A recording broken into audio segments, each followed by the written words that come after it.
With Casemiro's suspension, United are going to be massively up against it in the next 4 domestic fixtures, as Casemiro has not just proved himself to be an excellent footballer, but also a calming influence on the rest of the team around him, and potentially an irreplaceable player in the team with the way he has transformed our fortunes in that area of the pitch.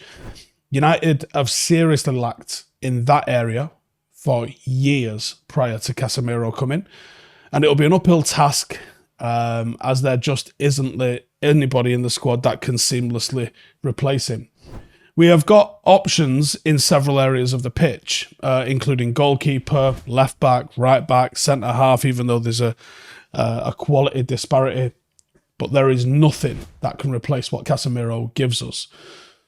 So I'm going to have a look at how Manchester United can cope without him. As Manchester United approach the summer, there are a few positions that were in desperate need of an upgrade or an acquisition, and striker was a big one, probably the biggest one. I think the impact having Casemiro out of the team has made bringing in someone else that can be a protective barrier in front of the back 4 also a drastic need for us. Now, there's a couple of players that I'm probably going to do extensive scout reports on. Bilal Hussein is one, Manu Kone, and João Palhinha. They're 3 players I'm going to do scout reports on very soon, so keep your eye out for those.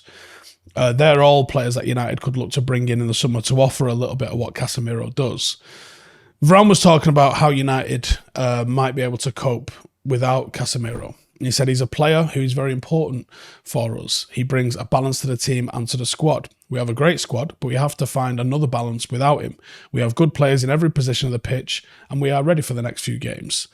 He was very disappointed today because nobody wants to get sent off the pitch before the end. And as I say, it's part of football. It was obviously very disappointing, but we can focus on the next games, and that's it. And as we've already said, United without Casemiro is a far cry from when he lines up. It shows just how pivotal he is, and I'm going to go into the stats because they're absolutely ridiculous. He isn't just bringing, his own gameplay. He raises the levels of every single player on that pitch. 37 games played, 76% win rate, 1.9 goals scored, 0.9 goals conceded. And then when he misses, 7 games played, 43% win rate, 1.7 goals scored, 1.7 goals conceded. And it's probably going to be Fred that ends up being the mainstay in that midfield, and it's going to be a toss-up who will partner him. Now, the first choice, I think probably the best choice, is Sabitzer. There is certainly nothing panicky about Sabitzer, so he brings a level of calmness, he brings a level of ball-playing ability.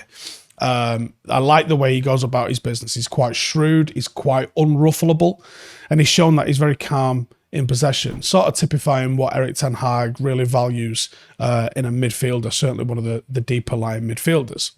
Very reliable defender in the double pivot as well. He's got an intelligent awareness of the game, and he has impressive physicality despite being visually, he looks quite small. But the defensive metrics are impressive. He's in the top 10 percentile per 90 in Europe for tackles won, tackles in the defensive third, combined tackles and interceptions, and also being top 15% for defensive clearances. So to me, Sabitzer seems to be the one where you go, okay, slot him in, let's see how it does. Sabitzer's versatility has seen him operate in all 6 of the sort of forward positions, from being a number 10 to being a box-to-box playmaker, to being a false 9, to being played off either flank. He's done it all. And I think there should be an option for him to be a deep-lying playmaker for us as well, because he's done that role actually 11 times in his career. So it's not something that's totally alien to him. He's just probably not well practiced in it. Another alternative, and a very likely alternative, I think, especially after the little cameo that we saw of him the other night, is Scott McTominay. Now, Fred and McTominay should bring out a lot of United fans in a cold sweat. Oh my days. No. However, Fred, Sabitzer, McTominay, Bruno, Sabitzer, McTominay, not too bad, to be honest. He's the most obvious candidate because of the physical profile that he brings and the style that he brings with that. He's excellent in physical duels defensively, but he can be a little bit rash and he can be a little bit clumsy. So he doesn't bring that sort of control and calmness that Casemiro or Sabitzer would offer in that position. He hides in possession. That's the number one attribute of McTominay that I dislike. He hides when he's in possession. He's very limited on a technical ball playing ability, and he is a big downgrade in that area. Martinez. We toyed with this idea, but I think Ten Hag has actually rubbished it and saying he wasn't actually very happy with Martinez when he played there. But Ten Hag did play Martinez as a DM occasionally at Ajax. He would be good because he's probably one of our best ball players. He is extremely calm, he's extremely composed, but I don't know if he's got the engine to get up and down or the tenacity to get up and down. Tenacity he probably has. I think the engine. I just see him as a little bit... It's a totally different ball game when you play in the centre of midfield, and I think he is better suited to it being sort of one direction when he's defending.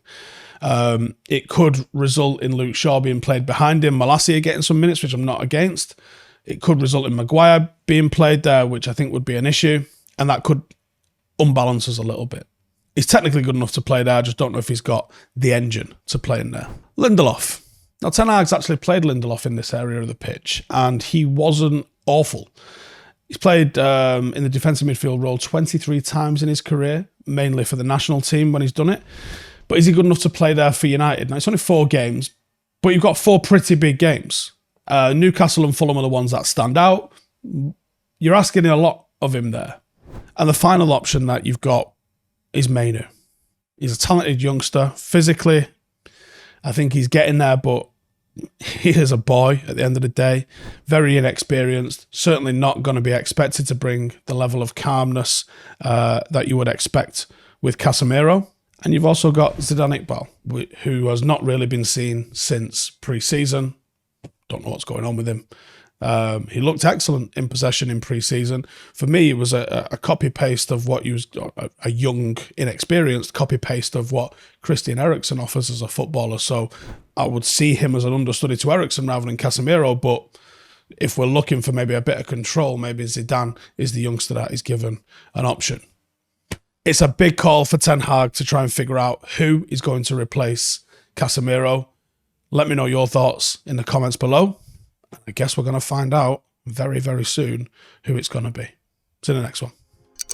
Hey, thank you for watching the video. If you are new around these parts, then don't forget to subscribe. My channel is proudly supported by my community on Patreon. If you'd like to get a little bit of extra content, a Discord group, meetups, 5-a-side games, weekly podcasts, behind the scenes, and even an occasional bit of transfer news as and when I get it, then for the price of a pint, you can show your appreciation for the content that we make and get some goodies for doing so as well. Check the link in the description or click the button right here. You'll also find all of my socials here too if you want to follow me on any of those platforms. Nice one.